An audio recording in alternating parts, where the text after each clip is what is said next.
Hi, everybody, and welcome to Coffee Chat with Cindy Good morning. and Jeannie. Hi, Jeannie. Today, Hey, Cindy. We I, just have such fun. we do, and we're on the subject of powerful women, and there is a woman that has been shortchanged like crazy, especially in the Catholic Church, and her name is Mary Magdalene. In the 6th century, Pope Gregory declared her the prostitute. No, because she was such a powerful woman. And we now know that she and Jesus were actually married. There is way more evidence that supports that fact than not. Because in Jewish law, there were 5 laws. Laws. Like you can't run a stop sign law, like you can't rob a bank law. Laws. Number 1, the male children had to be circumcised. That's in the Bible. Number 2, the children need to be, or when they're about 12 or so, they're presented at the table or at the temple. That's number 2. Number 3, they have to know the Torah. Well, we knew that Jesus, when he was in the temple, blew everybody away. Number 4, you have to have your father's trade. And we know that Jesus accepted that his father's trade. He learned his father's trade. A carpenter. Yes. Carpenter, which actually translated from the Aramaic Bible, it's not a carpenter. He was a mason. Interesting. That word translates to mason. So a stone worker. A stone, which is stone worker, which also means builds houses. Okay. And number 5, they had to be married. And so if you've ever seen Fiddler on the Roof, you know all about the little matchmaker and all of that.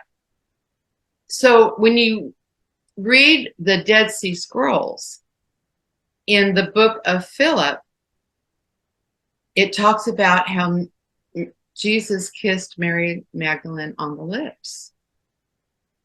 Oh, really? You don't do that. And then a friend of mine, she became a friend of mine, Margaret Starbird. She was a Catholic. And I saw her speaking at the Unity Church in Nashville, Tennessee. And I had just written my song and I brought it to her. And she wrote a book called The Woman with the Alabaster Jar. And what her story is, she ironed the altar cloths. She was in the choir. She was in CCD in the Catholic Church, Catholic as they come. And somebody told her to read a book called Holy Blood, Holy Grail. Mm-hmm. So she went into the library, she picked it up, saw what it was about, said Mary Magdalene and Jesus were married, dropped it on the ground like it was on fire and ran out of the library because she thought she was sinning just holding that book. She decided to get her theology degree. And she said, by God, I'm going to prove it without a shadow of a doubt that they couldn't have been married, that they were not married. Well, the more she dug into the research, guess what? So what she learned was the woman with the alabaster jar that anoints Jesus's feet with the oils, that's what wives would do. The wives did that. And she put it all together. Oh my gosh. And also on what we know as Easter Sunday, appearing in the garden, the wives go to the grave site when Jesus appeared to her in the garden and was with her in the garden. And there's a whole nother story about the whole crucifixion in Jesus.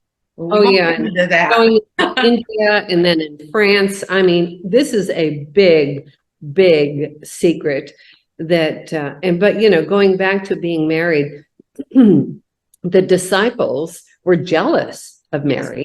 Mary. But they also all called him rabbi. Well, they were not allowed to be called rabbi unless they were married. Yes. And I'm reading another Dan Brown book, but he wrote the DaVinci Code. But if you look at the Last Supper, and if you look it up on Wikipedia, they don't mention anything about her, but it is very clear, and I'm sure you'll post a picture of the Last Supper. She is sitting to the right of Jesus, facing out. So Jesus is here, and she's got two men here, and one is Peter and one is, and I don't know who the other one is, but they made her arm go behind that disproportionately long, and she is holding a knife. You can see that on the painting. Right. So, I mean, this is a huge. Peter's doing this thing with her. What? Like he's got this hand thing on her throat. Yes, yeah. But she's got a knife in her hand behind his back. There's Leonardo was here. Right. And because the Catholic Church was very, very strict. That's one of the reasons why people came to America.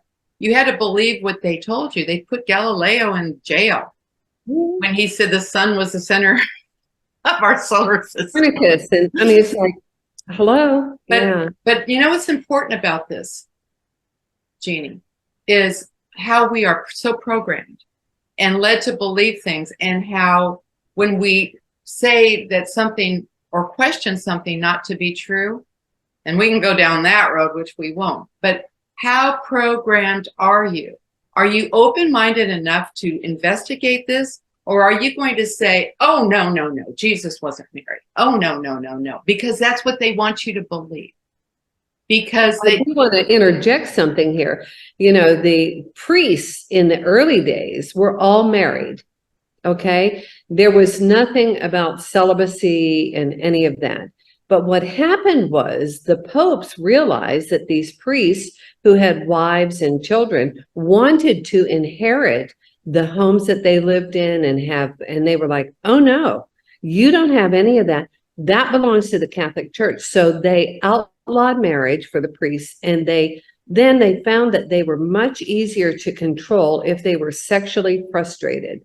That's the truth. Right. And that was the Council of Trent that they did that in the 1200s. All that celibacy.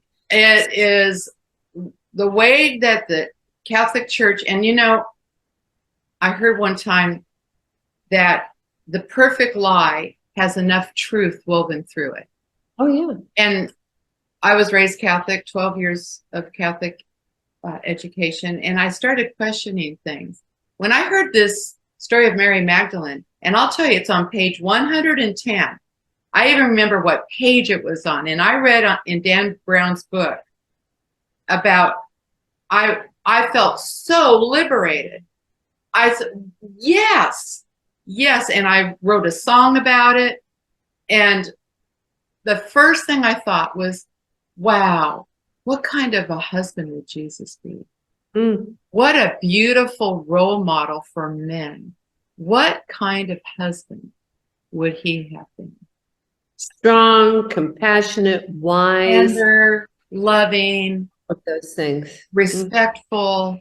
And that's one of the reasons I think that the apostles didn't like her, was because those men back then, they didn't see women as equals at all.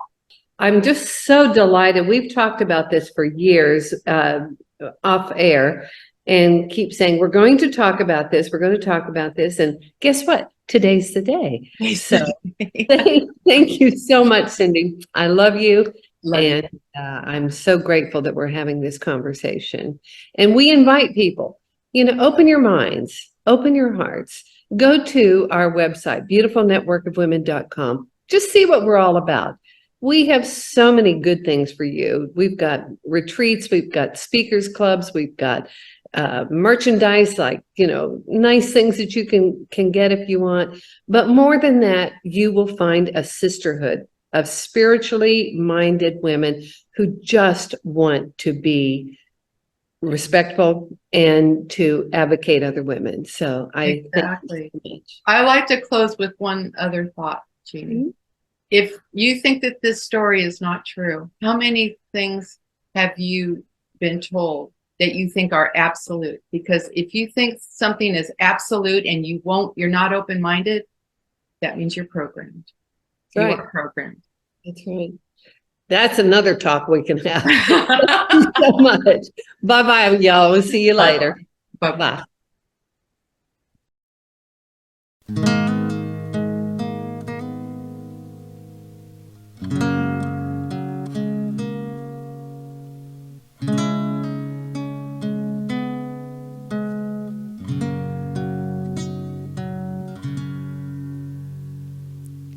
He loved you with his heart, he loved you with his soul. Mary Magdalene,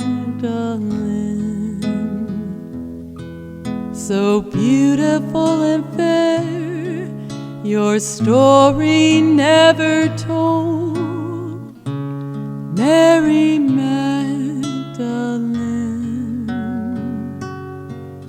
he took you as his bride, you drank the chalice sweet, the covenant was blessed.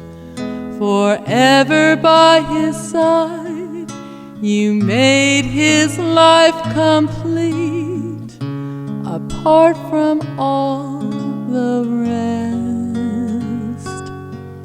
And when the soldiers crucified him, he managed to smile at you as tears washed both your sorrows clean. He promised he would never leave you. You loved him with your heart, you loved him with your soul.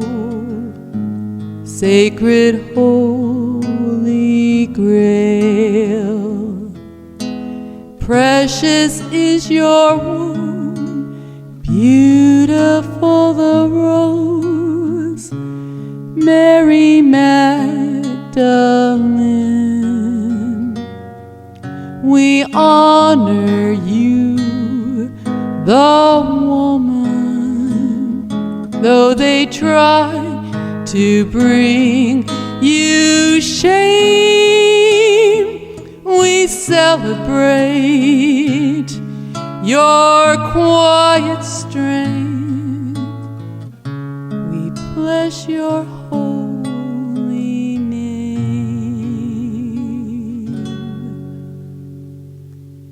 He loved you with his heart, he loved you with his soul.